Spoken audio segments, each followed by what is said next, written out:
এই যে তারাবি যখন হয় দেখবেন এক মাস রোজা, কিছু ছেলে সেই সময় বিরাট দাড়িওয়ালা হয়ে যায়, দেখবেন একদম পাক্কা দাড়িওয়ালা। বলে ওরে রোজা আসছে রে, রোজাটা রাখবো, দাড়িটা ঠিক করে রাখি।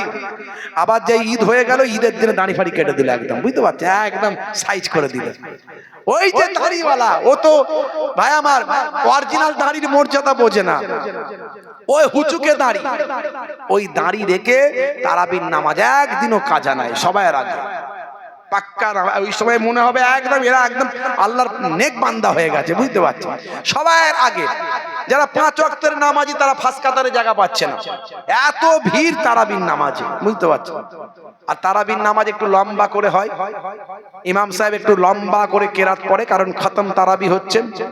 আউযু বিল্লাহি মিনাশ শাইতানির রাজিম, বিসমিল্লাহির রহমানির রহিম, আলহামদুলিল্লাহি রাব্বিল আলামিন, আর রহমানির রহিম, মালিক ইয়াউমিদ্দিন, ইয়াকা না'বুদু ওয়া ইয়াকা নাস্তাইন, ইহদিনাস সিরাতাল মুস্তাকিম, সিরাতাল লাযিনা আন'আমতা আলাইহিম, গায়রিল মাগদুবি আলাইহিম ওয়ালাদ-দাল্লিন।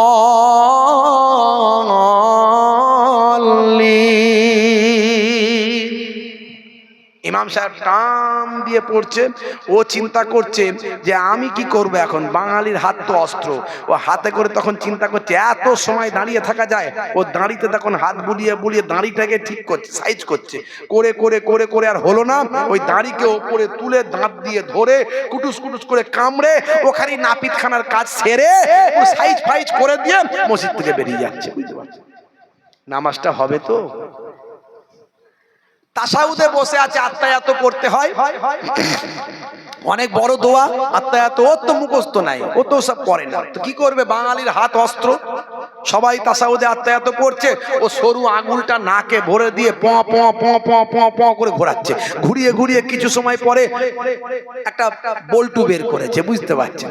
ওকে আবার টিপে দেখছে, ক্রিকেট বল না ফুটবল, ত্রিভুজ না চতুর্ভুজ, হাই রে হাই, নামাজটা হবে তো? একই জায়গায় 3 বারের বেশি যদি কেউ চুলকায়, 3 বারের বেশি উপর নিচে করে, নামাজটা মাকরুহ হয়ে যেতে পারে। আপনি দাঁড়িয়ে থাকবেন, আপনার চোখটা থাকবে সিজদার জায়গায়, আপনি রুকুতে যাবেন, আপনার চোখটা থাকবে 2 পায়ের ফাঁকে। নামাজ শিখতে হবে, যারা জানে জাননেওয়ালার কাছে জেনে নিতে হবে। ফাসআলু আহলা যিকর ইন কুনতুম তা'লামুন, ফাসআলু আহলা যিকর ইন কুনতুম তা'লামুন, যেটা তুমি জানো না জাননেওয়ালার কাছে জেনে নাও। এই জন্য বলি, হয় টিচার হয়ে যাও, না স্টুডেন্ট হয়ে যাও। এই আগের যুগে পীর মুরিদি সিস্টেম ছিল, এই পীর মানে হলো টিচার আর মুরিদ মানে হলো স্টুডেন্ট, তারকে একটু মডিফাই করা হলো, মডিফাই করে পীরকে বলা হলো শেখ, ওস্তাদ, ওস্তাদ, তোলাবা, তালেব, বিভিন্ন নামগুলো পাল্টে গেল। পীর মুরিদি হলি একটা সমাজে বার্তা অন্যরকম ছড়িয়ে দেওয়ার চেষ্টা করলো কিছু মানুষ, যে পীর মানি ভণ্ড। আর সত্যি পীরের নাম নিয়ে কিছু মানুষ ভণ্ডামি করে, নামাজ পড়ে না, রোজা রাখে না, হ্যাঁ ভাই আমার দিন ধর্ম কিছু মানে না, গায়েবী কথাবার্তা বলে, অশ্লীল ভাবে জীবনযাপন করে, শরীয়তের কোনো হুকুম মেনে চলে না, সে আবার বড় বড় পীর। এরকম কিছু আছে না? নাই। রাত দিন ভাষা খারাপ, কথা খারাপ, হ্যাঁ। আরে পীরের চেহারা দেখলে জান ঠান্ডা হয়ে যাবে। অরিজিনাল পীর মুজাদ্দিদুজ্জামান ছিলেন দাদা হুজুর কেবলা, 5 হুজুর কেবলা, পিংনাগড়ি হুজুর কেবলা, বসিরহাট আল্লামা হুজুর কেবলা। দুনিয়ার কোনো কথা তাদের কাছে থাকতো না, তাদের চেহারা দেখলে আল্লাহ এবং রাসূলের কথা মনে পড়ে যেত। আর পীরকে অবশ্যই বড় আলেম হতে হবে। নিজের টর্চ লাইট নাই, অন্যকে কি টর্চ লাইট দেখাবে? কথা ঠিক না ভুল? নিজেরই যারা আলো নাই, সে আবার অন্যকে আলো কি দেখাবে? অবশ্যই। এই জন্য কিছু ভণ্ডামির কারণে কিছু মানুষ পীর মুরিদি সিস্টেমটাকে একটু বাঁকা চোখে দেখে। অরিজিনালি কিন্তু পীর মুরিদি সিস্টেম এটাই ইসলামের সবচেয়ে বড় সিস্টেম।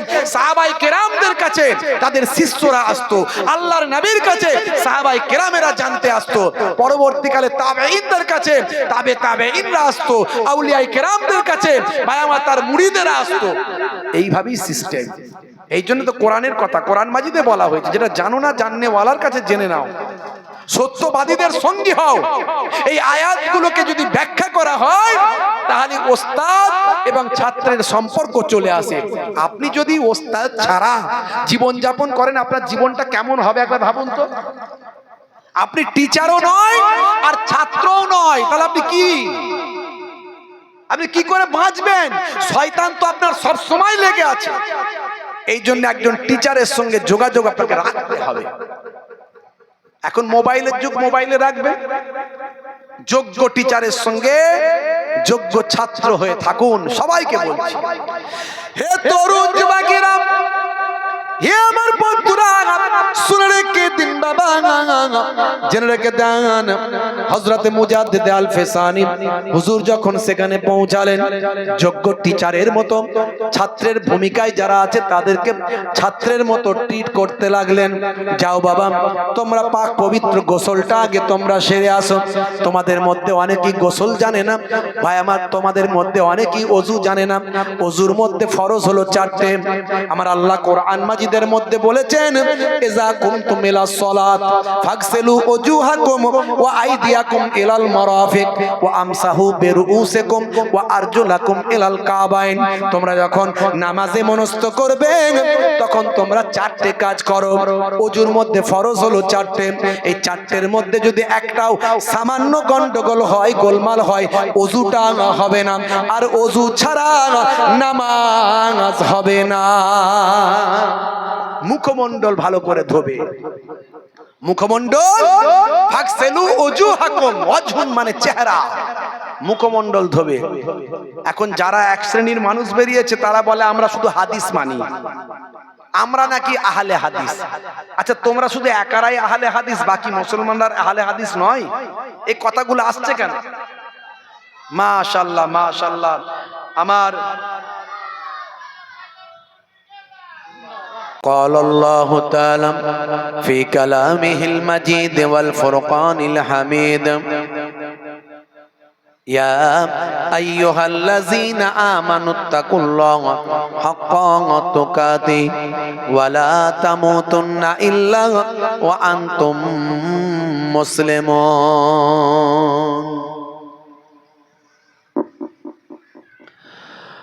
وقال الله تعالى أيضا في كتابه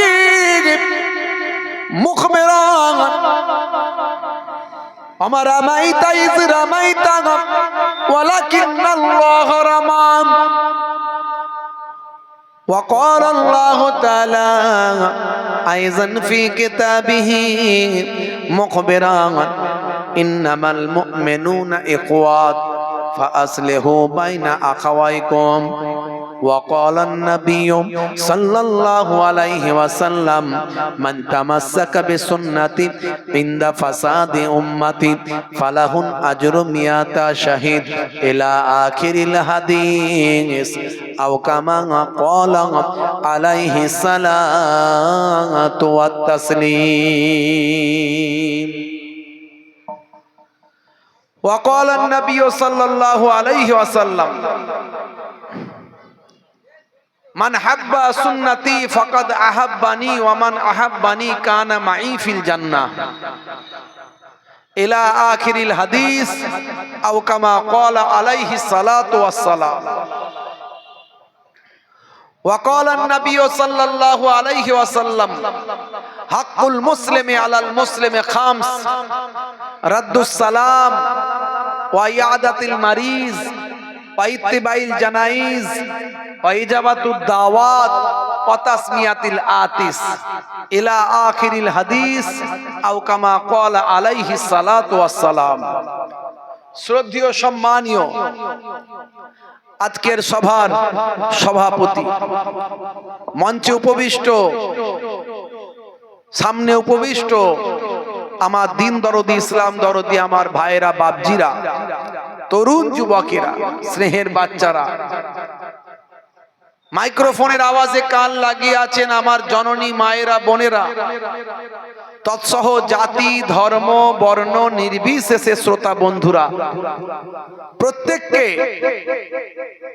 আমি মোহেবুল্লাহ হুসাইনি ফুরফুরা শরীফ ছোট হুজুর পীর কেবলা রহমাতুল্লাহ আলাইহির মেয়ে ছেলে নাতি, মায়াপুর হুজুর পীরনগরী হুজুর পীর কেবলা রহমাতুল্লাহ আলাইহির ছেলে ছেলে পৌত্র, আমার হরিণখোলা দরবার শরীফ থেকে আপনাদের খেদমতে এসেছি। প্রত্যেককে আন্তরিকভাবে সালাম, শুভেচ্ছা, ভালোবাসা জ্ঞাপন করি। আল্লাহ পাকের রহমত সমস্ত ঈমানদারির উপর হোক। জোরে বলুন আল্লাহুম্মা আমিন। আজকে প্রতি বছরের নাই এবছরও সম্মানীয় জনাব মোহতারাম আমার জাকির সাহেব এবং তার ভাইয়েরা, আত্মীয় স্বজন, তার পরিবার আজকের এই পাক মাহফিলের ব্যবস্থা করেন। আলহামদুলিল্লাহ, কিছু সময়ের জন্য আমাদের মৃত অন্তরটাকে তাজা করে নিই আমরা। কোরআন এবং হাদিস পাকের আলোচনা যদি আমরা শুনি, আমাদের মরা অন্তরটা জীবিত হবে। জোরে বলুন সুবহানাল্লাহ। ভাইরা আমার,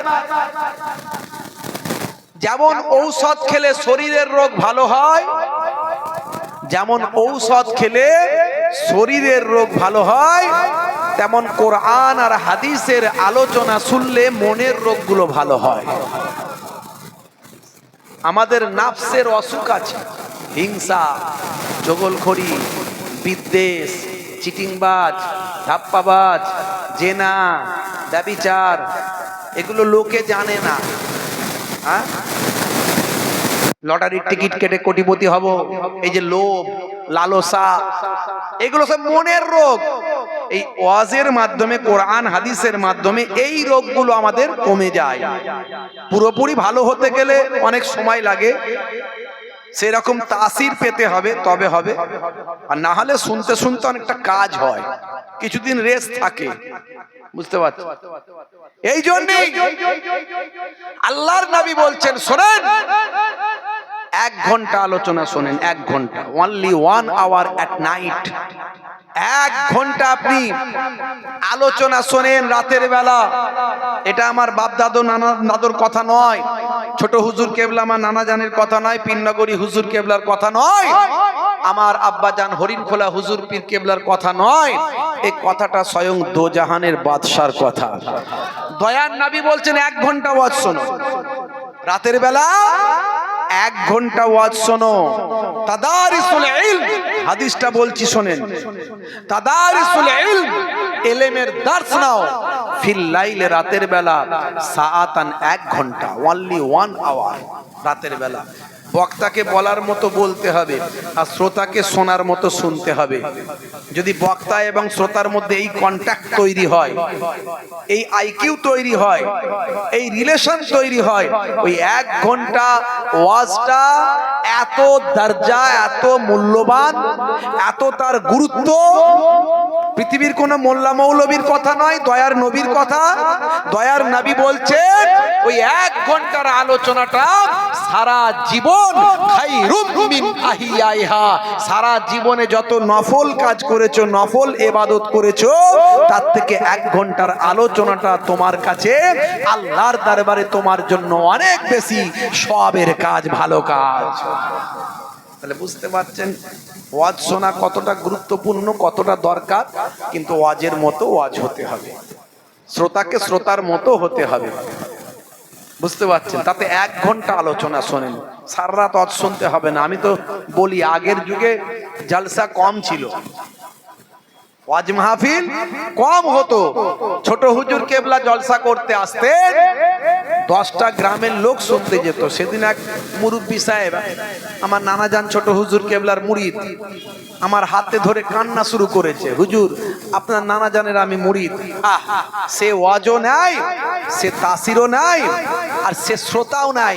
আমরা হাতে হারকিন নিয়ে আর হাতে একটা করে লাঠি নিয়ে 5 কিলোমিটার 10 কিলোমিটার গিয়ে মাঠের উপর দিয়ে মাঠ পাড়িয়ে 10 জন 20 জন মিলে গিয়ে সে ওয়াজ শুনতাম। সে ওয়াজের মজা, আনন্দটাই আলাদা ছিল। আর এখন তো দেখুন না, জলসা তো পাড়ায় পাড়ায় 10টা 20টা করে হচ্ছে। বিভিন্ন দল মতের লোক জলসা দিচ্ছে, হ্যাঁ, আবার পার্টি পলিটিক্সের লোক জলসা দিচ্ছে, সব রকমের জলসা হচ্ছে। এখন ক্লাবের লোক জলসা দিচ্ছে, অমুক ক্লাবের জলসা। বুঝতে পারছেন? কত জলসা, কত শুনবেন। তারপরে আমাদের এই ইউটিউবার ভাইরা, এই বেচারারা অনেক কষ্ট করেন, অনেক দূর দূরান্ত থেকে আসেন, এনারা সব সাইটে ব্যবসা বাণিজ্য করেন। আর এরা এখান থেকে যে খুব ইনকাম হয় তা হয় না, আমি জানি তো। কিন্তু এরা চায় যে একটু দিনের কথাগুলো মানুষের কাছে পৌঁছে দেবে। আমি এদেরকে পরামর্শ দিই, আর ওই মোবাইলে লোকে আর 2 ঘন্টা করে ওয়াজ শুনছে না বাবু, তোমরা তোমাদের মাইন্ডটাকে চেঞ্জ করো। এখন সব 10 মিনিটের ভিডিও ছাড়ো, 10 মিনিটের বক্তব্য ছাড়ো। দেখছো না সব মিলিয়ন মিলিয়ন ভিউজ হচ্ছে। এই মনে করলে হবে না যে হুজুর প্রত্যেকদিন রাতের বেলা একটা করে নতুন নতুন ওয়াজের কাহিনী বলে দিয়ে চলে যাবে, আর আমি পরের দিনে সেই কাহিনীটা ছেড়ে দেবো তুলে, আবার পরের দিনে হুজুর তুমি আরেকটা কাহিনী বলে দাও। এসব চলবে না আর, বুঝতে পারছেন? আপনারা এবারে ইউটিউবার ভাইদের মানসিকতা চেঞ্জ করুন। এবারে ওই 10 মিনিট 15 মিনিটের করে বক্তব্য দিন, কারেন্ট অ্যাফেয়ার্স গুলো তুলে তুলে ছাড়ুন, মানুষ শুনবে, ওগুলো গ্রহণ করবে। হুজুর কি বললেন এই ব্যাপারে, কোন বক্তা কি বললো। তো এখন সোশ্যাল মিডিয়ার যুগ বাপ। আল্লাহ রাব্বুল আলামিন আমাদেরকে এমন কিছু আলোচনা করিয়ে নেন যেটা আমাদের উপকারে লাগবে। হে তরুণ যুবকেরা, হে আমার বন্ধুরা, শুনে রেখে দিন বাবা, জেনে রেখে দেন। হে মুসলমান, একটু লক্ষ্য করুন। আল্লাহর নবী সোনার জাবানে দয়ার নবীকে আমার আল্লাহ তাআলা কোরআন মাজিদের ভিতরে বললেন, হে আমার হাবিব, আপনি ওয়াজ করতে থাকুন। ফাযাক্কির ফা ইন্না যিকরা তানফাউল মুমিনিন। You keep telling, believers will benefit. আপনি ওয়াজ করতে থাকুন, আপনার ওয়াজটা ঈমানদারদের উপকারে লাগবে। আল্লাহর নবী ওয়াজ করেছিলেন, হযরতে আবু বকর সিদ্দিক হুজুরের উপকারে লেগেছিল। আল্লাহর নবী ওয়াজ করেছিলেন, হযরতে ওমর ফারুক রাদিয়াল্লাহু তাআলা আনহুর উপকারে লেগেছিল। আল্লাহর নবী ওয়াজ করেছিলেন, হযরতে ওসমান জিন্নুরাইন আলী মুর্তজা কারামাল্লাহু ওয়াজহুর উপকারে লেগেছিল। কিন্তু আল্লাহর নবী ওয়াজ করেছিলেন, আবু লাহাবের কোনো উপকার হয়নি, আবু জাহেলের কোনো উপকার হয়নি, উতবা সাইবার কোনো উপকার হয়নি। তাহলে নবীর ওয়াজে উপকার হয়নি, আমার আপনার ওয়াজে কি উপকার হবে? অর্থাৎ আল্লাহ বললেন, হে আমার হাবিব, আপনি ওয়াজ করতে থাকুন, আপনার ওয়াজটা শুনে ঈমানদারদের উপকার হবে। তাহলে ওয়াজ শুনলেই সবাই হেদায়েত হবে এমনটা নয়, যারা ঈমানদার তারা হেদায়েত হবে। নবীর ওয়াজে আবু জাহিল হেদায়েত হয়নি, তো আমার আপনার ওয়াজে কি হেদায়েত হবে? কথা ঠিক না ভুল বলেন? ততক্ষণ পর্যন্ত ওই ব্যক্তি, ওই জাতি, ওই কওম, আল্লাহ বলছেন আমি পরিবর্তন করি না যতক্ষণ না সে পরিবর্তন হওয়ার চেষ্টা করে। সারা জীবন ওয়াজ শুনছেন, এখনো চাচার অভ্যাস আছে সকাল হলেই লটারির টিকিট কাটবে, আছে না নাই? সারা জীবন ওয়াজ শুনছে। কত হুজুর বলল যে এইভাবে ভাগ্য পরীক্ষা করতে যেও না, ভাগ্যে ভালো মন্দ যা কিছু হয় ওয়াল কদরে খাইরিহি ওয়া শাররিহি মিনাল্লাহি তাআলা, আল্লাহর পক্ষ থেকে হয়। তোমার একটা লস হয়েছে, তুমি ভেঙে পড়বে না। ইসলামের যা কিছু সিস্টেম আছে, যদি আপনি একটু গবেষণা করেন, আপনাকে শুধু ভালোই লাগবে, ভালোই লাগবে, ভালোই লাগবে। এই যে ভাগ্যে ভালো মন্দ যা কিছু হয় আল্লাহর পক্ষ থেকে হয়। আপনার একটা দুর্ঘটনা ঘটলো, আপনি অফসেট হয়ে গেলেন, আপনি ভেঙে পড়লেন, এই দুর্ঘটনা সহ্য করতে পারলেন না। এরকম অনেক মানুষকে দেখবেন, কোন দুর্ঘটনার কবলে পড়েছেন, কোন ভাই আমার টেনশন তৈরি হয়েছে, কোন লস হয়েছে, কোন সমস্যা হয়েছে, সে কি করে? আত্মহত্যা করে ফেলে। করে না? করে না? আর ইসলাম কি বলছে? আত্মহত্যা করা মহাপাপ, আত্মহত্যাকারী জাহান্নামী। তার মানে যে কোনো সিচুয়েশনে পড়েন না কেন, যতই লস হোক, ক্ষতি হোক, বিপদে থাকেন, আপনি নিজের জীবন নিজে কখনো দিতে পারবেন না। আর ইসলাম অন্য জায়গায় কি বলছে? তোমরা চেষ্টা করে যাও, হাল ছেড়ো না, আবার উঠে দাঁড়াও। একবার কাচার খেয়েছো, আবার উঠেছো। ছোটবেলায় যেমন বাচ্চারা বাপের হাত ধরে হাঁটতে হাঁটতে কাচার খায়, বাপ বলে তুই এবার নিজে নিজে ওঠ, আবার নিজে ওঠে কষ্ট করে, আবার কিছুটা যায়, আবার হোঁচট খায়।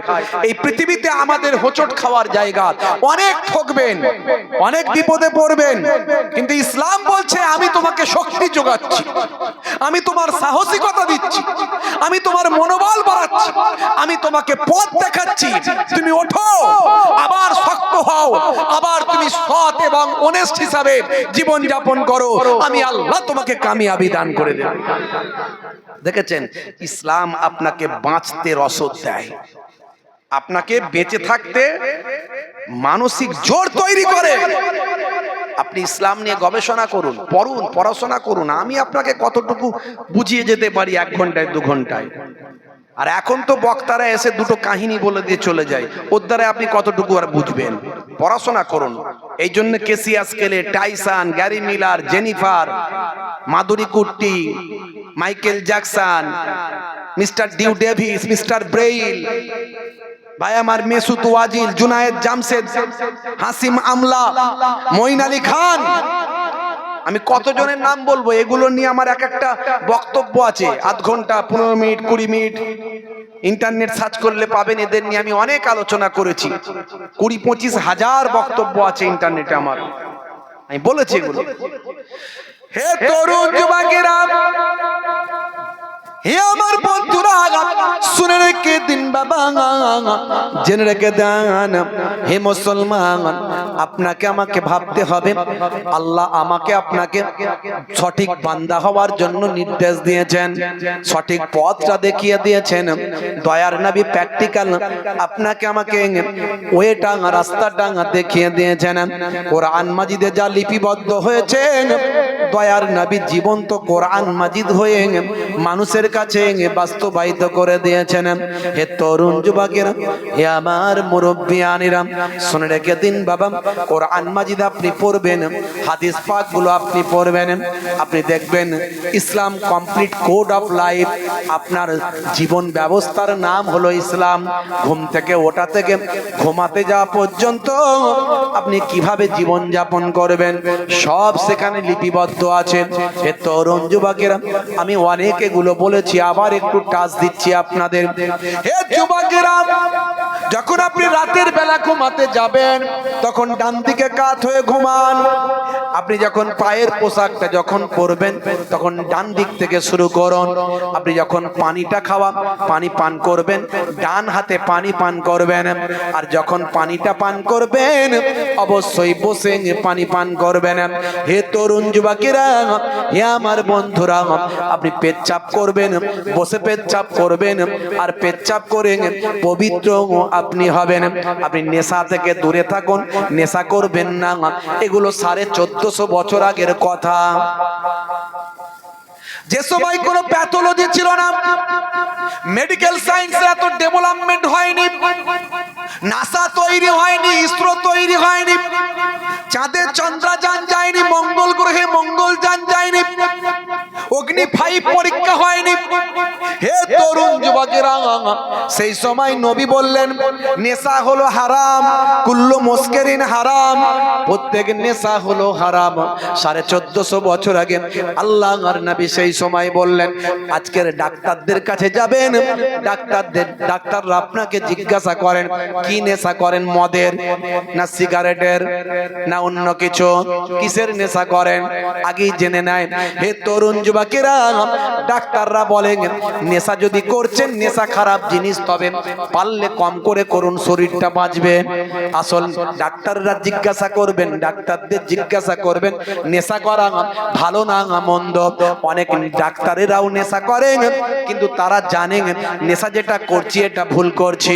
হে তরুণ যুবকেরা, 1450 বছর আগে ইসলাম বলল নেশা মুক্ত জীবন যাপন কর। আজকের যুগের মেডিকেল সায়েন্স বলছে মদ খেলে লিভারটা খারাপ হয়ে যায়, বিড়ি সিগারেট খেলে লাঞ্চ, পাকস্থলী আর আপনার ওই কলিজা যা কিছু আছে, ফুসফুস, সব সেগুলো কালো হয়ে যায়, ক্যান্সারের কারণ হয়ে যায়। Smoking is injurious to health. ভাই আমার ওই পেপারের উপর লেখা আছে, ওই বিড়ি সিগারেটের কাগজের উপর লেখা আছে। হে তরুণ যুবকেরা, আর এই যে মুসলমানের ছেলে এখন ভালো চলছে, ধান্দা খাচ্ছে, রজনীগন্ধা আছে না নাই? ভালো চলছে, ধান্দা খাচ্ছে, রজনীগন্ধা কারবারে অশান্তি চালাচ্ছে, শান্তি মন করবে কমল খাচ্ছে ওরা বিমল, যেখানটা বসবে সেখানটা চষে দিয়ে বেরিয়ে যাবে, পুচ পুচ পুচ পুচ, আছে না নাই? হ্যাঁ, আমি বলি 12 বছর আর ওখানে ঘাস জন্ম নেবে না, বুঝতে পারছেন? হ্যাঁ, কি গন্ধ, কি গন্ধ, আর বলবেন না বাপ। আমার তো সহ্য হয় না। মাঝে মাঝে এই গাড়ি থেকে যখন নামি আর জলসা কমিটির যে হেড সে রিসিভ করতে আসে, আর যেদিনে জলসা কমিটির জলসা হয় সেদিন ওদের টেনশন বেশি থাকে না কম থাকে? মারাত্মক টেনশন, বুঝতে পারছেন? অন্যদিন যদি 10টা তিরঙ্গা গুটকা খায়, ওদিনে 30টা চালায়, একসঙ্গে 2-3টে করে মারে। আর এই গাড়ি থেকে নামছি, এখন জলসা কমিটির হেড ছুটে ছুটে যাচ্ছে, হুজুর আসসালামু আলাইকুম, সর্বনাশ করে মাল ভরে রেখেছে ভিতরে। কি বিপদ, বুঝতে পারছি? মাল ভিতরে ভরে রেখেছে রে, সর্বনাশ করেছে। তো যাই হোক, কিছু বললে যা বলার আমরা কি করি, আমরা ডাইরেক্ট মানুষকে কখনো হিট দিয়ে কথা বলি না, মনে দুঃখ পেয়ে যাবে। ইসলামে বলা হয়েছে কাউকে দুঃখ দিয়ে কথা বলো না। যদি কাউকে মনে করো পরিবর্তন করাবে, সচেতন করাবে, কানে কানে বলো, যাতে তার সম্মানটা নষ্ট না হয়। সবাই আল্লাহ সম্মান দিয়েছেন, কথা ঠিক না ভুল?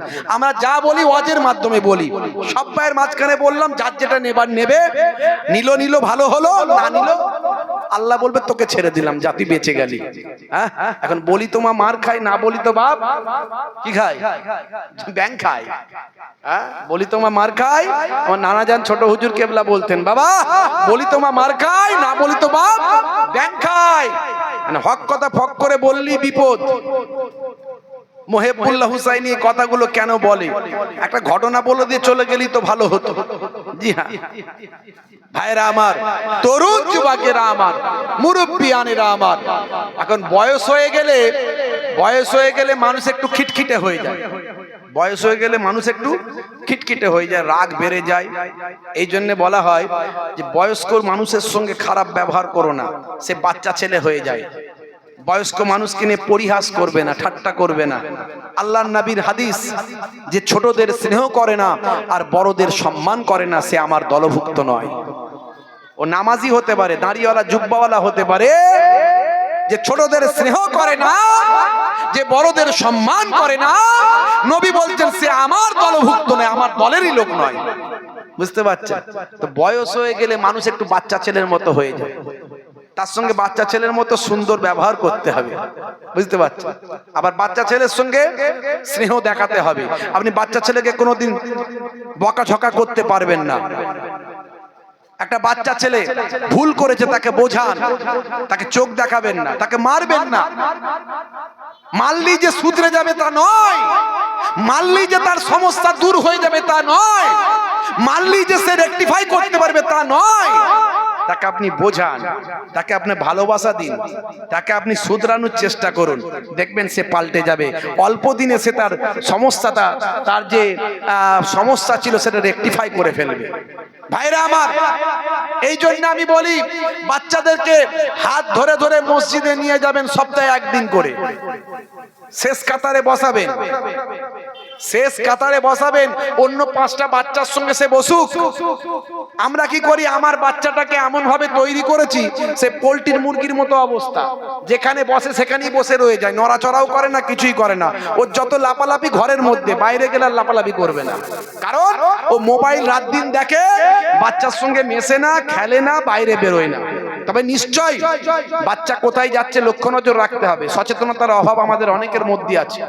দেখবেন এই ঈদের সময় মার্কেটিং করতে গিয়ে মা এমন মার্কেটিং এ ব্যস্ত আছে, তার বাচ্চা হারিয়ে গেছে, এরকম ঘটনা মাঝে মাঝে দেখি। নিশ্চয়ই সচেতন হতে হবে, কিন্তু তারপরেও আর 5টা বাচ্চার সঙ্গে মিশতে দিতে হবে। অন্তত শুক্রবার জুম্মার দিন একবার করে, জুম্মার দিনে হাতটা ধরে ধরে বাচ্চাটিকে মসজিদে নিয়ে যান, মসজিদের শেষ কাতারে আরো 10টা বাচ্চার পাশে বসিয়ে দিন, ওরা গল্প করুক, ওরা হইচই করুক, ওদেরকে বোঝাবেন। বেশি চিৎকার করলে বোঝাবেন, তবে বাচ্চা দুষ্টুমি করবে। বাচ্চা দুষ্টুমি করবে না তো বাচ্চার বাপ দুষ্টুমি করবে নাকি?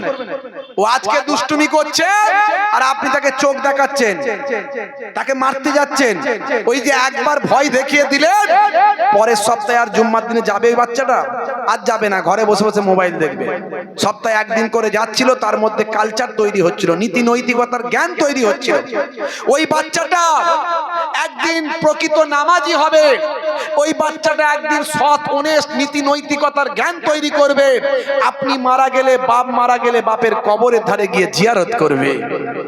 সেই বাচ্চাকে ভয় পাওয়াবেন না, বাচ্চাকে স্নেহ করুন। তাই আল্লাহর নবী বলছেন যে ছোটদের স্নেহ করে না, বড়দের সম্মান করে না, সে আমার দলভুক্ত নয়। 1450 বছর আগে নবী যে কথাগুলো বলেছেন, আজকে আমাদের গবেষণা সেগুলো নিয়ে, ইতিহাস সেগুলো নিয়ে, সায়েন্স সেগুলো নিয়ে, বিজ্ঞান সেগুলো নিয়ে, ফিজিক্স সেগুলো নিয়ে, কেমিস্ট্রি সেগুলো নিয়ে, বায়োলজি সেগুলো নিয়ে, ফিলোসফি সেগুলো নিয়ে, হিস্ট্রি আজকে তৈরি হয়ে গেছে আমার নবীর কথাগুলোকে নিয়ে। একটু ভাবুন, একটু গবেষণা করুন, আপনি বুঝতে পারবেন। আপনি বলবেন কেমন করে ম্যাথ তৈরি হচ্ছে রে বাবু, কেমন করে ফিজিক্স তৈরি হচ্ছে, কেমন করে কেমিস্ট্রি, কেমন করে ফিলোসফি। হ্যাঁ হচ্ছে। আপনি কোরআন মাজিদকে যে দৃষ্টিকোণ দিয়ে পড়বেন, একজন ফিলোসফার, একজন দার্শনিক যদি তার দৃষ্টিকোণ দিয়ে কোরআন মাজিদ পড়ে, দেখবে এটা একটা দর্শনের বই। একজন হিস্টোরিয়ান, ঐতিহাসিক যদি তার দৃষ্টিকোণ দিয়ে কোরআন মাজিদ পড়ে, দেখবে একটা ইতিহাসের বই। একজন সায়েন্সের ভাই আমার ব্যক্তিত্ব, সায়েন্টিস্ট যদি তার দৃষ্টিকোণ দিয়ে পড়ে, দেখবে কোরআন মাজিদ একটা সায়েন্সের কিতাব। এটা আল্লাহ প্রদত্ত কিতাবের এটাই মহত্ব। বড় বড় যারা ভাষাবিদ, কবি, যারা ভাষাবিদ, তারা কোরআন মাজিদ পড়েছে, পড়ে বলেন দারুণ কবিতা। আরে দারুণ কবিতা। কুল হুয়াল্লাহু আহাদ আল্লাহুস সামাদ লাম ইয়ালিদ ওয়া লাম ইউলাদ ওয়া লাম ইয়াকুন লাহু কুফুয়ান আহাদ। দারুণ কবিতা। এটা সব কবিতা তো, সে তার দৃষ্টিতে কবিতা দেখছে। এটা ইন্না আতাইনাকাল কাউসার ফাসাল্লি লিরাব্বিকা ওয়ানহার ইন্না সানিয়াকা হুয়াল আবতার। দারুণ কবিতা। সে তার দৃষ্টিকোণ দিয়ে কবিতার বই দেখছে। হে তরুণ যুবকেরা, হে আমার বন্ধুরা, শুনে রেখে দিন বাবা, জেনে রেখে দেন। 1450 বছর আগে আল্লাহর নবী যা বললেন, আজকের যুগে সব বিজ্ঞান বাস্তবতা প্রমাণিত হয়েছে।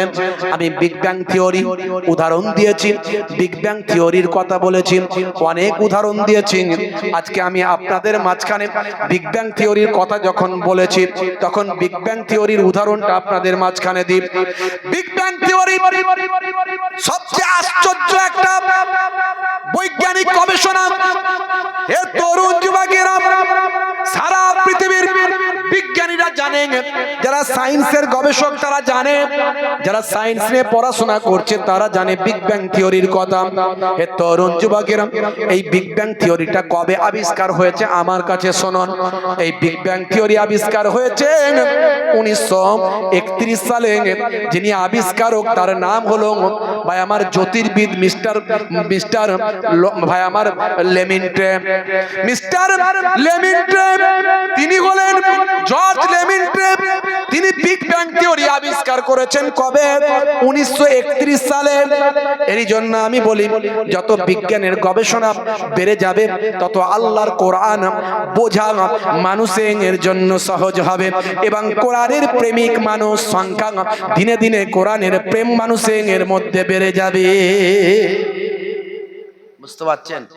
এই 1931 সালের আগে মানুষ বিগ ব্যাং থিওরি জানতো না। What is big bang theory? Big bang থিওরিটা কি এখনো অনেক সাধারণ মানুষ জানে না। এটা বিজ্ঞানের বিষয়। আসলে বিশ্ব ব্রহ্মাণ্ড কেমন করে তৈরি হয়েছে, বিজ্ঞানীরা একটা গবেষণা করে তারা একটা তথ্য দিয়েছে, একটা তারা সেখানে ভাই আমার একটা মানুষের কাছে বার্তা দিয়েছে যে এইভাবে বিশ্ব ব্রহ্মাণ্ড তৈরি হয়েছে। এর নাম হলো বিগ ব্যাং থিওরি। যে থিওরিটা তারা দিয়েছে, জ্যোতির্বিদ মিস্টার জর্জ লেমিন্ট্রে 1931 সালে তিনি বলছেন, বিশ্ব ব্রহ্মাণ্ডে যা কিছু আমরা দেখতে পাই, সবকিছু একটা একত্রিত ছিল, সবকিছু একসঙ্গে মিলেমিশে একাকার ছিল, সবকিছু একটা বিন্দুর মতো ছিল, সবকিছু একত্রিত ছিল। এ তরুণ যুবকেরা এই তার উপর একটা বিস্ফোরণ হলো। মহা বিস্ফোরণ হওয়ার সঙ্গে সঙ্গে আকাশ আকাশের জায়গায় চলে গেল, জমিন জমিনের জায়গায় চলে এলো, সবকিছু বিচ্ছিন্ন হয়ে গেল। এইভাবেই বিশ্ব ব্রহ্মাণ্ড তৈরি হলো। এর নাম দিয়েছে তারা বিগ ব্যাং থিওরি। আমি সহজ করে বললাম, আমি তো শুধু বিজ্ঞানের ছাত্র নই, বিজ্ঞানও একটু একটু পড়েছি, আবার আপনি যদি বলেন ইতিহাস সেটাও একটু একটু পড়েছি, সব ছাত্র, আমি কিন্তু টিচার নয়, আমি নিজেকে টিচার বলি না।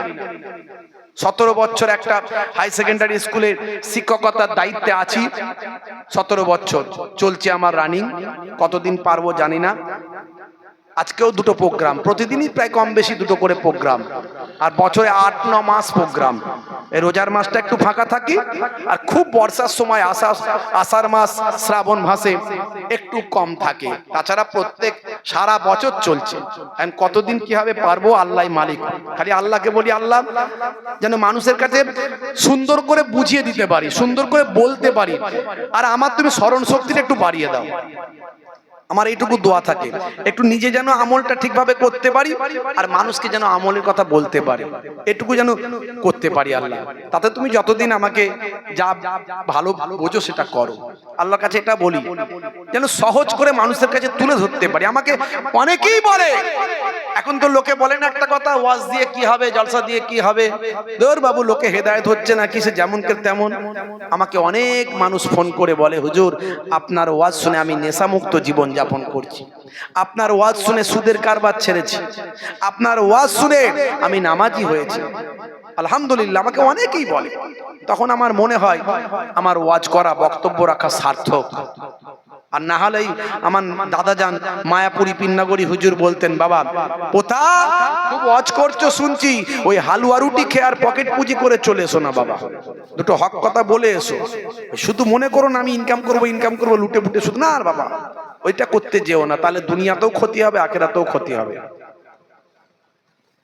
ভাইরা আমার, এই জন্য আমি ওগুলো নিয়ে বাড়াবাড়ি আমার মধ্যে নাই। কেউ বলতে পারবে না আমি বাড়াবাড়ি করেছি, কেউ বলতে পারবে না যে টাকা গুনে নিয়েছে হুজুর, কোনোদিন একটা প্রমাণ দিক কেউ বলতে পারবে না। হুজুরকে এতটা কম দিয়েছি বলে হুজুর টাকা ছুঁড়ে ফেলে দিয়েছে, না, এগুলো নিয়ে বাড়াবাড়ি করো না বাবা। ভাইরা আমার, একটাই আমার নিয়ত, আল্লাহ যেন কবুল করেন, যেন মানুষের কাছে উপস্থাপনাটা ঠিকঠাক করে দিতে পারি, যাতে করে কিছু মানুষ নাফা হাসিল করতে পারে, উপকারে লাগে। হে তরুণ যুবকেরা, হে আমার বন্ধুরা, শুনে রেখে দিন বাবা, জেনে রেখে দেন, এই যে বিগ ব্যাং থিওরি 1450 বছর আগে আল্লাহর কোরআনের মধ্যে পাওয়া গেল, যখন মিস্টার জর্জ লেমিন্টন 1931 সাল, আজ থেকে কম বেশি 100 বছরের কাছাকাছি, এই 100 বছরের কাছাকাছি ভাই আমার জ্যোতির্বিদ মিস্টার জর্জ লেমিন্টন প্রথম বিগ ব্যাং থিওরির কথা বললেন। কিন্তু সেই সময় গবেষণা করে বলার পরে কোরআন মাজিদ পড়তে গিয়ে কোরআনের বিশেষজ্ঞরা কোরআন মাজিদের ভিতর 1450 বছর আগে সেই বিগ ব্যাং থিওরিটা খুঁজে পাওয়া যায়। জোরে হবে না যদি বলেন এটা কেমন কথা, এটা কি সম্ভব? হ্যাঁ, এটা সম্ভব, আমি আপনাকে প্রমাণ দিয়ে যাচ্ছি। তথ্য ছাড়া কথা বলবো না। আপনার বাড়িতে কোরআন মাজিদ আছে, হে তরুণ যুবকেরা, আপনি কোরআন মাজিদটা খুলে দেখুন। আপনার মোবাইলেও কোরআন মাজিদ আছে, কোরআন মাজিদটা আপনি খুলে দেখুন এখনই। সূরার নাম হলো সূরা আম্বিয়া, আয়াত নাম্বার হলো 30। এই 30 নাম্বার আয়াতটা আপনি পড়বেন। 1450 বছর আগে বিগ ব্যাং থিওরিটা আমার আল্লাহ এখানে লিপিবদ্ধ করেছেন। কি বলেছেন আমার আল্লাহ, আমি আপনাদের মাঝখানে একটু পড়ে ব্যাখ্যা করে দিচ্ছি, অর্থ করে দিচ্ছি। হে তরুণ যুবকেরা, আমার আল্লাহ কোরআন মাজিদের সূরা আম্বিয়ার 30 নম্বর আয়াতে এখানে আল্লাহ তাআলা বলছেন আওয়ালাম ইয়ারাল্লাযিনা কাফারু আন্নাস সামাওয়াতি ওয়াল আরদ কানাতা রাতকান ফাফাতাকনাহুমা। জোরে হবে না, জোরে হবে না। আওয়ালাম ইয়ারাল্লাযিনা কাফারু, আল্লাহ বলছেন যারা অবিশ্বাসী তারা কি দেখে না, তারা কি লক্ষ্য করে না, যারা আল্লাহকে মানে না, আল্লাহর নিয়ামতকে মানে না। হে তরুণ যুবকেরা, আমরাও তো ওয়ান টাইপ অফ আল্লাহকে ঠিক মতো মানি না, যেমন মানা দরকার ছিল তেমন কিন্তু মানি না। যদি বলেন হ্যাঁ মানি, আমরা মুসলমান, আমরা তো আল্লাহকে মানি, তাহলে আল্লাহকে যদি মানি নামাজ কেন ছেড়ে দিই? কারণ নামাজ যদি না পড়ি আল্লাহকে মানা কেমন করে হলো?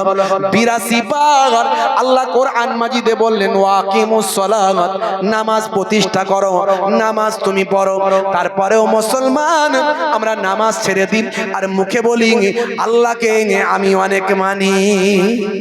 নবীর মহাব্বতে আই লাভ মোহাম্মদ একেবারে পাড়ায় পাড়ায়, গ্রামে গ্রামে, নগরে শহরে, ভাই আমার অলিতে গলিতে ব্যানার টাঙিয়েছি। ও বাপরে, একেবারে ডাইরেক্ট যোগী সরকারের সঙ্গে চ্যালেঞ্জ, মুসলমানের চ্যালেঞ্জ একেবারে যোগীজির সঙ্গে। যোগীজি আপনি 5-6টা ব্যানার টাঙিয়েছিল, ও বাচ্চারা নবী দিবসের মিছিল করেছিল, ওরা তার মারপিট করতে বেরোয়নি, ওরা 5-6টা মিছিল করেছিল, 5-6টা ব্যানার টাঙিয়েছিল, ওই নবী দিবসের মিছিল। নবী দিবসের মিছিল তো বেরোয়, বাপ বেরোয় না, কোনো হই হুল্লোড় থাকে? এ নবীজির বাণী বলে কি, নাত শরীফ পড়ে কি, বক্তৃতা একটু দেয়, নবীজির শান্তি সম্প্রীতির কথাগুলো ছড়িয়ে দেয় মানুষের কাছে।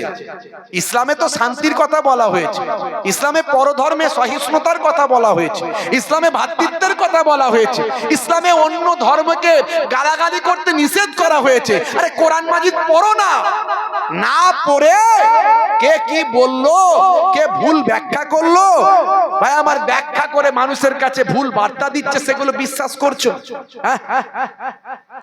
যোগীজির রাজ্যে এই নবী দিবসের সময় মিছিল বের করেছে। এটা প্রত্যেকটা ধর্মেরই অনুষ্ঠান থাকে, ওকেশন থাকে, তারা করেছে। 5-6টা ব্যানার টাঙিয়েছিল, সেই ব্যানারগুলোকে নামিয়েছে, খুলিয়েছে, তারপর সেটা নিয়ে কিছু মানুষ প্রতিবাদ করেছে, করবি স্বাভাবিক, কেন এটা হলো, কেন করবে, তাদেরকে মারধর করেছে, পরে আবার পুড়িয়ে দিয়েছে, আবার তাদের ঘরে বুলডোজারও চালিয়ে দিয়েছে। আসলে ক্ষমতা আছে, ক্ষমতার অপব্যবহার করেছে। এখন সারা ভারতবর্ষের মুসলমানরা যোগীজিকে চ্যালেঞ্জ করে ফেললো, যোগীজি আর কটা ব্যানারটা খুলবে আর কটা বুলডোজার চালাবে, এসো চালিয়ে যাও, আমরাও করছি। কেরালার লোক বলছে আমরা করছি, কেরালায় ব্যানার টাঙিয়ে দিল। কর্ণাটকের লোকেরা বলছে আমরা করছি, অলিতে গলিতে ব্যানার টাঙিয়ে দিল। ভাই আমার তামিলনাড়ুর ছেলে পোলেরা বলছে আমরাও করছি, অলিতে গলিতে ব্যানার টাঙিয়ে দিল। তাহলে পশ্চিমবঙ্গের তো অলিতে গলিতে, শহরে নগরে ব্যানার টাঙানো। যোগীজি বলছে আমি হেরে গেলাম বাবু, তোদের তো সবাই আর ঘরে গিয়ে বুলডোজার চালানোর ক্ষমতা আমার এখন আর নাই, পরে যদি হয় একবার চালাবো, না হলে অসুবিধা নাই। আল্লাহ ভালো জানে কি হবে আগামী দিন, বলা মুশকিল, বুঝতে পারছেন? তারা যা কৌশল করে, তারা যেটা কৌশল করে, আল্লাহ বলছে আমি হলাম সবচেয়ে বড় কৌশলকারী। সবচেয়ে বড় কৌশলকারী কে? এই জন্য আমি বলি ইমানদার, তুমি যদি সাচ্চা ইমানদার হও তোমার ভয় পাওয়ার কিছু নাই। তুমি সাচ্চা ইমানদার হলে তোমার ভয় পাওয়ার কিছু নাই। তুমি আল্লাহ এবং রাসূলের পথে চলো আর তোমার কর্মটা তুমি করো, তোমার দায়িত্ব, তোমার কর্তব্য, তোমার কাজ তুমি করো। এসআইআর হবে, এসআইআর হবে, হোক না ভাই, আরে হোক না, অসুবিধা কি আছে? আমরা কি বাংলাদেশের লোক নাকি, না পাকিস্তানের লোক? আরে নাম যদি বাদ দেয় তার জন্য আইন আছে, প্রশাসন আছে, তার জন্য ল আছে, তার জন্য কোর্ট আছে। এখনো তো সুপ্রিম কোর্টের বিচারপতি গাভাইজি ভালো ভালো বক্তব্য দিচ্ছেন, ভালো ভালো বিচার দিচ্ছেন। এই ভালো ভালো বিচার দিচ্ছেন বলে তাকেও তো সুপ্রিম কোর্টের ওই গাভাইজিকে জুতো ছুঁড়েছিল, জুতো ছুঁড়েছিল অ্যাডভোকেট, আপনারা দেখেছেন তো? তাহলে একটা সুপ্রিম কোর্টের প্রধান বিচারপতিকে জুতো খেতে হচ্ছে, এর থেকে লজ্জার আমাদের দেশের কি আছে? সেই জায়গায় আমাকে আপনাকে যদি একটু মারধর খেতে হয় অসুবিধা নাই, কিন্তু আমরা আমাদের কাজটা করে যাব। কথা ঠিক না ভুল? আমরা গণতান্ত্রিক পদ্ধতিতে চলবো, অন্যায়ের বিরুদ্ধে লড়াই করব। এসআইআর হবে, হোক। আপনি একবার ডকুমেন্টস রেডি করুন। আপনার তো বাপ 14 পুরুষ এদেশের লোক রে বাবু, তো ভয় পাওয়ার কি আছে? কোথায় পাঠাবে রে ভাই? আজ পর্যন্ত এই 14 বছর ক্ষমতায় আছে মোদিজি, কটাকে বাংলাদেশে পাঠিয়েছেন? ওই দু একটাকে শুনলাম নাকি এখান থেকে বুলডোজারে করে চাকিয়ে এই বসিরহাটের ওপর দিয়ে ওপরে ফেলে দিয়েছিল, ফের আবার সেই লোকটাকে নিয়ে এসে আবার মালদায় ঢুকিয়ে দিয়েছে। রাখতে পারে না, অত সহজ নাকি? সব দেশের আইন আছে, কথা ঠিক না ভুল? আর মুসলমান আমরা এই দেশের জন্য জীবন দিয়েছি, কথা ঠিক না ভুল? এই দেশের মাটিতে মুসলমান 5 বার চুম্বন করে প্রতিদিন। এই দেশকে আমরা ভালোবাসি, এই দেশ আমাদের বাপের দেশ, কথা ঠিক না ভুল? এখন সুপ্রিম কোর্টের বিচারও এর আগে আস্থার উপরে হয়েছে, আমাদের মুসলমানের আস্থা হলো এই দেশ আমাদের বাপের দেশ। না ঠেলা সামলাও, এবারে আস্থার উপরে কেস দাও, মামলা দাও, আস্থার উপরে বিচার দাও। যদি বলে কেমন করে বাবু তোমাদের আবার বাপের দেশ হলো কি করে? না, আদম নবী হলো আমাদের বাপ।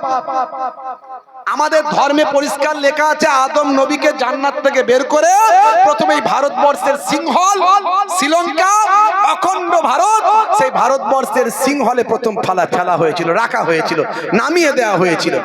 আজও দেখবেন ভাই আমার, এই সিংহলে গেলে একটা পাহাড় আছে, অনেকে বলে অ্যাডাম পাহাড়, আমরা বলি আদম পাহাড়।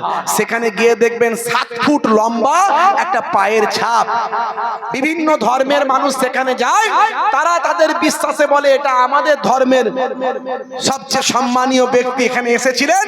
মুসলমানরা আমরা বলি আদম নবী এসেছিলেন। তাহলে আমাদের বিশ্বাস অনুযায়ী আদম নবী প্রথমে এসেছিলেন, তার পায়ের ছাপ আজও আছে। আদম নবী আমাদের বাপ, তাই এই ভারতবর্ষ আমাদের বাপের দেশ। তারাবি কোথায়? তাড়ানোর কোনো রাস্তা নাই। এখানে বেঁচে আছি, এখানে মাটিতে চুম্বন করি 5 বার করে। এদেশের হিন্দুদেরকে আমাদের বড় ভাইয়ের মতো সম্মান করি, আর মুসলমানকে নিজের কালেমার ভাই বলে মনে করি, একে অপরকে রক্তের ভাই বলে মনে করি। এদেশেই আমরা ছোট থেকে একসঙ্গে হিন্দু মুসলিম মানুষ হয়েছি, লালন পালন হয়েছি, ভালোবাসা আজও আছে। খালি কয়েকটা রাজনীতির দল একটু গন্ডগোল করছে ওদের চেয়ারের জন্য, এটা মানুষ বুঝতে পারছে, আরো বুঝতে পারবে। তবে এই যাই করুক, এসআইআর করুক আর যাই করুক, আত্মঘাতী গোল না হয়ে যায়, সেটা আমি বড় চিন্তার মধ্যে আছি। এখনই যা বনগাঁ এলাকায় শুরু হয়েছে, বড় বড় এমএলএ গুলো যা বক্তৃতা দিচ্ছে, তো আত্মঘাতী বক্তৃতা দিচ্ছে।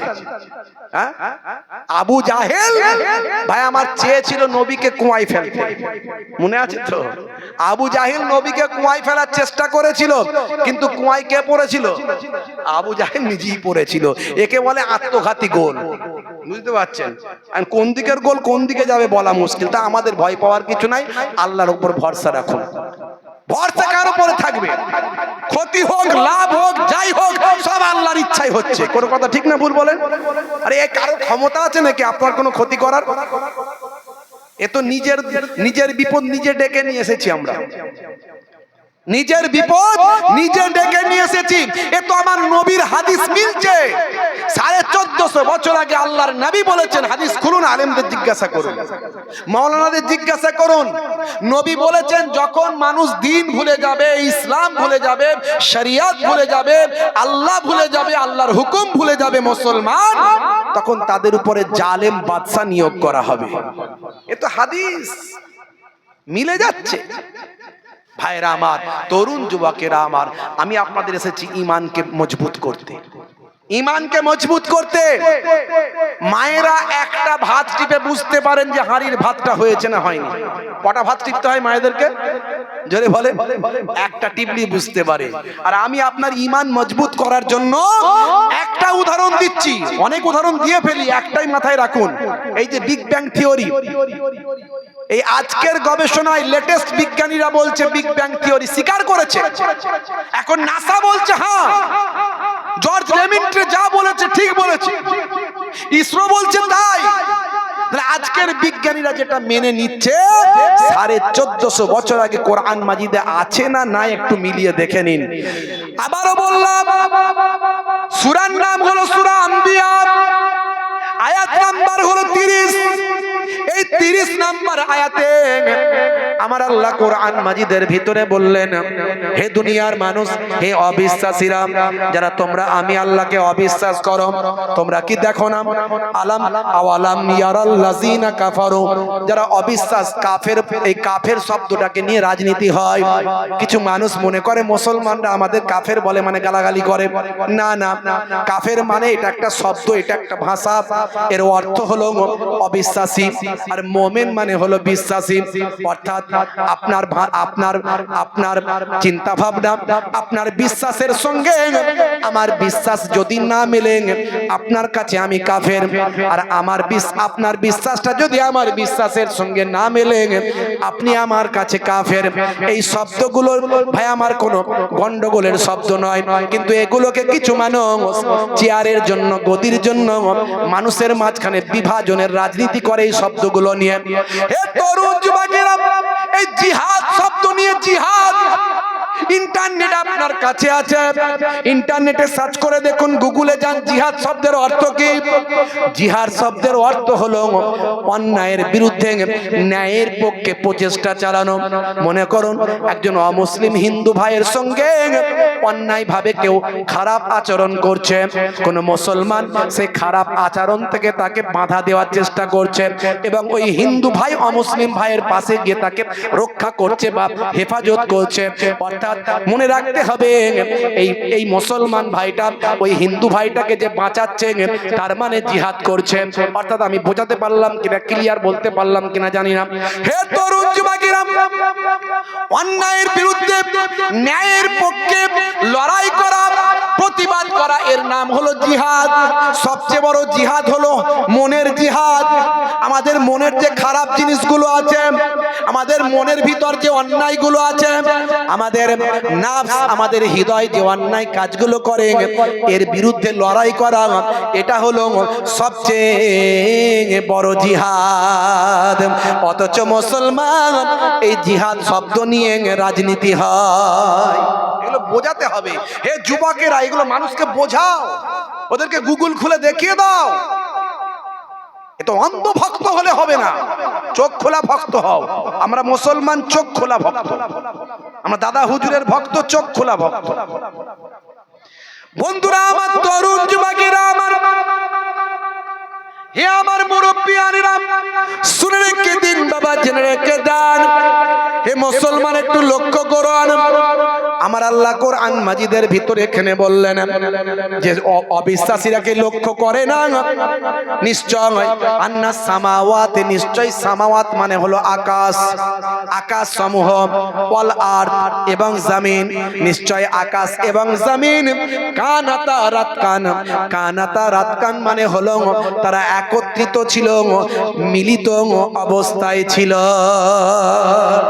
আলেমদের জিজ্ঞাসা করো, হে তরুণ যুবকেরা, এই আয়াতটা নিয়ে গবেষণা করুন, একটু পড়ার চেষ্টা করুন, একটু বোঝার চেষ্টা করুন। 1450 বছর আগে যে সময় নাসা ছিল না, ইসরো ছিল না, সে সময় আমার আল্লাহ কোরআন মাজিদের মধ্যে লিপিবদ্ধ করলেন, অবিশ্বাসীরা কি লক্ষ্য করে না, নিশ্চয় আকাশ এবং জমিন তারা মিলিত অবস্থায় ছিল। ফাফাতাকনাহুমা,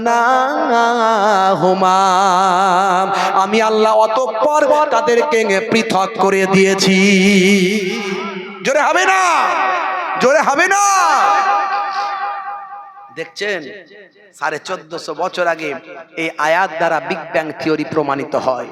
আমি এরকম কটা উদাহরণ দেব, অনেক উদাহরণ আছে, আমি অনেক বলেছি, কত বলবো ভাইরা আমার, অন্তত অর্ধশত, প্রায় 50টার কাছাকাছি কম বেশি আমি বলার চেষ্টা করেছি। বেশি উদাহরণ আর দেব না, একটা দিলাম, আপনার ঈমানকে মজবুত করুন। কোরআন সত্য, যদি বিশ্বাস করেন আজ থেকে কোরআনের নির্দেশ মানার চেষ্টা করুন। হে যুবকেরা, আর কতদিন কোরআন ভুলে থাকবে? আর কতদিন বিশ্বনবী শিষ্যের খাতা থেকে নামটা বাদ দিয়ে শাহরুখ খানের ভক্ত থাকবে, আর কতদিন নবীর ভক্তের খাতা থেকে নামটা কেটে ভাই আমার সলেমান খানের ভক্ত তুমি থাকবে। হে মুসলমান, এখনো সময় আছে, অল্প দিনের মধ্যে তোমার মৃত্যু এসে হাজির হয়ে যাবে। কুল্লু নাফসিন যায়কাতুল মউত, প্রত্যেক প্রাণী মাত্রই মৃত্যুর আস্বাদ গ্রহণ করবে। ভাইরা আমার, মারা যাওয়ার আগে এমন রোগ আসবে, এমন অসুখ আসবে, তোমার সব বুদ্ধি শেষ হয়ে যাবে। অনেক ক্ষমতা ছিল, সব ক্ষমতা ধ্বংস হয়ে গেল। এই অল্প দিনের জীবনে আমি অনেক মানুষকে দেখলাম, কত কোটি কোটি টাকার সম্পত্তির মালিক ছিল, টাকার অহংকারে জমিনে পা দিত না। ভাইরা আমার তরুণ যুবকেরা সব জায়গায় নিজের নাম কিভাবে ফুটিয়ে তোলা যায় চেষ্টা করত, নিজের অহংকার তাকাব্বুরের বহিঃপ্রকাশ করত। গাড়ির উপরে গাড়ি, বাড়ির উপরে গাড়ি, জমির উপরে জমি কিনত। হে তরুণ যুবকেরা, এমন আল্লাহ তাকে একটা অসুখ দিল, ক্যান্সার। এই ক্যান্সারের ট্রিটমেন্ট করতে করতে শেষে তাকে অন্যের কাছে হাত পাততে হলো। দেখেছেন বাবাজি আমার, আপনার আছে, আপনি সেটাকে নিয়ে আল্লাহকে বারবার থ্যাঙ্কস দিন। আল্লাহ তোমাকে আমি ধন্যবাদ জানাই, এত মানুষকে দেখছি, কাউকে তুমি আমার মতো পয়সাওয়ালা বানাওনি, আমাকে বানিয়েছো, কিন্তু আমি তো তোমার কাছে প্রশংসা করতে পারি না মাবুদ, আমি তোমাকে ধন্যবাদ দিতে পারি না। তুমি আমাকে এত সম্মানিত করেছো, এত টাকার মালিক বানিয়েছো, এত সম্পত্তির মালিক বানিয়েছো, লোকে আমাকে সম্মান করে, যেখানে যাই উঁচু চেয়ার দেয়। আল্লাহ আমি তোমাকে ধন্যবাদ দিতে পারি না। মাবুদ আল্লাহ, তুমি আমাকে ক্ষমা করো, তুমি আমাকে নষ্ট করে দিও না, তুমি আমাকে বরবাদ করে দিও না, তুমি আমাকে ধ্বংস করে দিও না। আল্লাহর কাছে নামাজের পাটিতে চোখটা ভরে কাঁদবেন আর বলবেন সিজদায় গিয়ে, পৃথিবীর কেউ শুনতে পাবে না, শুধু আল্লাহর সঙ্গে কথা হবে আপনার। আল্লাহ বলছে, বান্দা ফাজকুরুনি আযকুরকুম ওয়াশকুরুলি ওয়ালা তাকফুরুন। বান্দা তোরা আমার নিয়ামতের, আমি যা তোকে নিয়ামত দিয়েছি, তোমাকে যা আমি দান করেছি, তার জন্য তুমি আমাকে থ্যাঙ্কস দাও, আমি আল্লাহ তোমাকে আরো নিয়ামত দিয়ে দেব। ক্ষমতা হয়েছে ক্ষমতার অপব্যবহার, শক্তি হয়েছে শক্তির অপব্যবহার, পয়সা হয়েছে পয়সার অপব্যবহার, বডি হয়েছে সলেমান খানের বডি, খালি ঘন ঘন শুধু বডি দেখায়। দেখেছিস, এক থাপ্পড়ে পাপ্পড় ভাজা ঘুরিয়ে দেবো। ছাতি দেখেছিস, ছাতি? হ্যাঁ, ওরে বাপ রে বাপ, ধরাকে সরা মনে করেছে। হে যুবক, ওই তোমার 36 ইঞ্চি ছাতিকে 16 ইঞ্চি করতে আমার আল্লাহর বেশিক্ষণ সময় লাগে না, সেটা ভুলে যেও না। আল্লাহকে থ্যাঙ্কস দাও। আর থ্যাঙ্কস কিভাবে দেবে? ওই চায়ের দোকানে বসে বসে আল্লাহ তোমাকে থ্যাঙ্কস দিচ্ছি বললে হবে না। সবার একটা ডিপার্টমেন্ট আছে, অফিস আছে। অ্যাডভোকেটের সঙ্গে দেখা করতে অ্যাডভোকেটের অফিসে যেতে হয়। ও বাজারে কথা বললে কাজ হবে না, আমার অফিসে আসবি কথা বলবি। তো সমস্যা কি হয়েছে শুনে নেব। ডাক্তারের সঙ্গে কথা বলতে গেলে ডাক্তারের চেম্বারে যেতে হয়। ও বাজারে ডাক্তারবাবু আমাকে ওষুধ দিয়ে যান, আর বাবু ওষুধ দিয়ে আমার চেম্বারে আসিস। আর আল্লাহর বেলায় আল্লাহ কি তুচ্ছ হয়ে গেছে নাকি? সারা কুল কায়নাতের যিনি মালিক স্রষ্টা, তার সঙ্গে কথা বলতে গেলে চায়ের দোকানে আল্লাহ তুমি সবাইকে দেখছো, আমাকে দেখছো না, আমাকে দেখছো না, শুধু এই করছো। ওটা বলার জায়গা নাই। নামাজের পাটিতে মসজিদে গিয়ে সিজদায় পড়ে আল্লাহকে বলো, আল্লাহ আমার দিকে একটু তুমি রহম করো মাবুদ। বলার মতো করে বলো, কেঁদে কেঁদে বলো, একদিন দুদিন নয় 21 দিন পর্যন্ত বলো। আমি মোহাব্বুল্লাহ হুসাইনি 21 দিন টাইম দিয়ে গেলাম, 21 দিন। প্রথম বললেও অন্তর থেকে বলা হবে না, 2-5 দিন বলার পরে দেখবেন অন্তর থেকে বলা হচ্ছে। এবার চোখ দিয়ে পানি ঝরছে। এই চোখ দিয়ে যখন পানি ঝরবে, অন্তর থেকে যখন বলা হবে, আমার আল্লাহ বলছেন লা তাকনাতু মির রাহমাতিল্লাহ, বান্দা আমি আমার রহমত থেকে তোকে নিরাশ করতে পারি না, আমার রহমত থেকে নিরাশ হয়ে যাস না, আমি আল্লাহ তোর দোয়া কবুল করে নেব। ভাইরা আমার, তরুণ যুবকেরা আমার, হে তরুণ যুবকেরা, হে আমার বন্ধুরা, শুনে রেখে দিন বাবা, জেনে রেখে দেন, আমরা দুনিয়া নিয়ে বেশি ব্যস্ত, আখিরাতের চিন্তা আমাদের কম। কিন্তু মনে রাখবেন, দুনিয়াদারি করতে হবে, দুনিয়াদারি বাদ দিয়ে দিনদারি হয় না। দুনিয়া ছেড়ে দিয়ে দিন হবে নাকি? এই যে আমরা দোয়া চাই, রব্বানা আতিনা ফিদ দুনিয়া হাসানা বলি তো নাকি, অফিল আখিরাতে হাসানা, রাব্বানা হে আমাদের রব, আতেনা আমাকে ইতাআত করুন, দান করুন, ফিদ দুনিয়া দুনিয়াতে হাসানা কল্যাণ, অফিল আখিরাতে পরকালে হাসানা কল্যাণ। তাহলে প্রথমে আল্লাহ শিখিয়েছেন, নবী শিখিয়েছেন যে প্রথমে দুনিয়ার কল্যাণটা চাও, তুমি এখন দুনিয়াতে আছো, তারপরে আখিরাতের কল্যাণ চাও। কিন্তু আমরা দুনিয়ার কল্যাণ নিয়ে এত ব্যস্ত হয়ে গেছি যে আখিরাতের কল্যাণের কথা ভুলিয়ে যায়। সকাল থেকে রাত পর্যন্ত দুনিয়া নিয়েই চিন্তা। আপনি কবার আখিরাত নিয়ে চিন্তা করেছেন? মৃত্যু নিয়ে চিন্তা করেছেন? মৃত্যুর পরের জীবন নিয়ে চিন্তা করেছেন? হে তরুণ যুবকেরা, হে আমার বন্ধুরা, শুনে রেখে দিন বাবা, জেনে রেখে দেন। হে মুসলমান, একটু লক্ষ্য করুন, একটুখানি খেয়াল করুন বাপ। কত মানুষের আপনি জানাজায় অংশ নিয়েছেন, কত মানুষকে আপনি কাফন পড়তে দেখেছেন, কত মানুষের আপনি মৃত্যু হতে দেখেছেন। আল্লাহ আপনাকে যে বাঁচিয়ে রেখেছেন এর জন্য আল্লাহর দরবারে শুকরিয়া আদা করুন। আজ থেকে প্রতিজ্ঞা করুন, আমি আল্লাহকে ধন্যবাদ জানাবো, দিনে 5 বার করে আল্লাহকে থ্যাঙ্কস জানাবো। এই আল্লাহকে থ্যাঙ্কস জানানোর মাধ্যমটা হলো নামাজ। নামাজের মাধ্যমে আল্লাহকে থ্যাঙ্কস জানাতে হবে। দিনে 5 বার করে থ্যাঙ্কস দেবেন আল্লাহকে নামাজের মাধ্যমে। এই নামাজকে প্রতিষ্ঠা করার জন্য আপনারা আমার নবী অনেক কষ্ট পেয়েছেন। হে তরুণ যুবকেরা, হে আমার মুরব্বিয়ানেরা, আমার নবী সঙ্গে কুফফারদের, মক্কার ওই সমস্ত জালেমদের কোনো শত্রুতা ছিল না। আমার নবীর সঙ্গে কোনো দুশ্মনী ছিল না। তারা আল্লাহর নবীকে সেই তৎকালীন যুগে, যে সময় মাইট ইজ রাইট, জোজ্জার মুল্লুক তার, যে সময় মানুষ অন্যায় অত্যাচার পাপাচারে লিপ্ত ছিল, একজন পুরুষ অসংখ্য নারীতে আসক্ত ছিল, একজন নারী অসংখ্য পুরুষে আসক্ত ছিল, যে সময় ভাই আমার তরুণ যুবকেরা মেরে নেওয়া কেড়ে নেওয়াটা মানুষ গর্ববোধ করত। চুরি ডাকাতি করার পরে ভাই আমার কেমন করে চুরি করেছেন সে তার দলের মানুষের মাঝখানে প্রকাশ্য বলতো।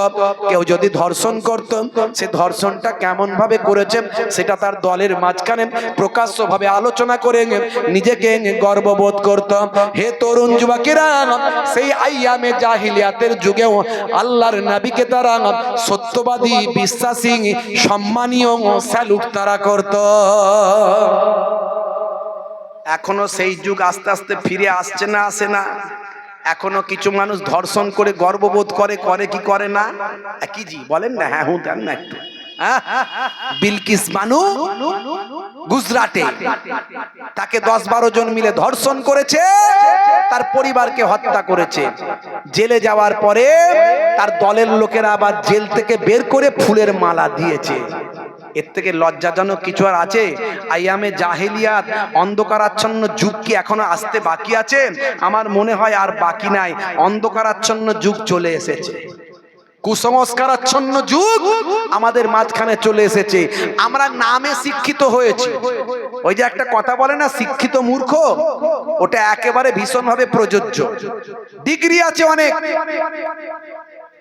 হায়ার এডুকেশন আছে, কিন্তু তার কাজকর্ম মূর্খতার মতো।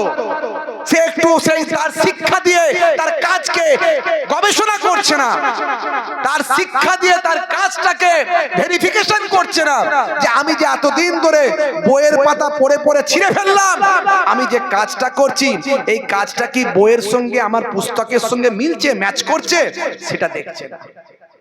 মুসলমান, আইয়ামে জাহেলিয়াতের যুগ কিন্তু আমাদের মাঝখানে অলরেডি চলে এসেছে। ঘন ঘন শুধু ধর্ষণের খবর দেখছি। আমি কোনো কাউকে ইন্ডিকেট করে বলতে চাইছি না। খারাপ মানুষ সব জাত ধর্মের মধ্যেই আছে, খারাপ মানুষ সব জায়গাতেই আছে, কিন্তু কম আর বেশি। আমাদেরকে চেষ্টা করতে হবে যাতে আমাদের মাঝখানে খারাপ মানুষ কমে যায়। একেবারে মুছে যাবে তা নয়, একেবারে খারাপ মানুষ শেষ হয়ে যাবে তাহলে তো শয়তান আর থাকবে না। কথা ঠিক না বল? শয়তানের তাহলে তো অস্তিত্ব থাকবে না, খারাপ মানুষ থাকবে, কিন্তু সে যেন কম হয়ে যায়। আমাদের মধ্যে সে কালচারটা নিয়ে আসতে হবে, সে এডুকেশনটা নিয়ে আসতে হবে, সেই নীতি নৈতিকতার জ্ঞান নিয়ে আসতে হবে। এটা একমাত্র আপনাকে মৃত্যুকে স্মরণ করলে একমাত্র আপনি পারবেন। এই তাকওয়া দরকার, তাকওয়া। আর তাকওয়া হা হোনা, আল্লাহর নবী বলেছেন তাকওয়া থাকে অন্তরের ভিতর। আপনি একটা খারাপ কাজ করতে যাচ্ছেন, কেউ কোথাও নাই, কেউ বাধা দেওয়ার নাই, কেউ জানবেও না, কিন্তু আপনার হৃদয় জানবে, আপনার মন জানবে যে আপনি একটা অন্যায় কাজ করছেন। আপনার মন তখন বলবে এটা অন্যায়, এটা ঠিক নয়।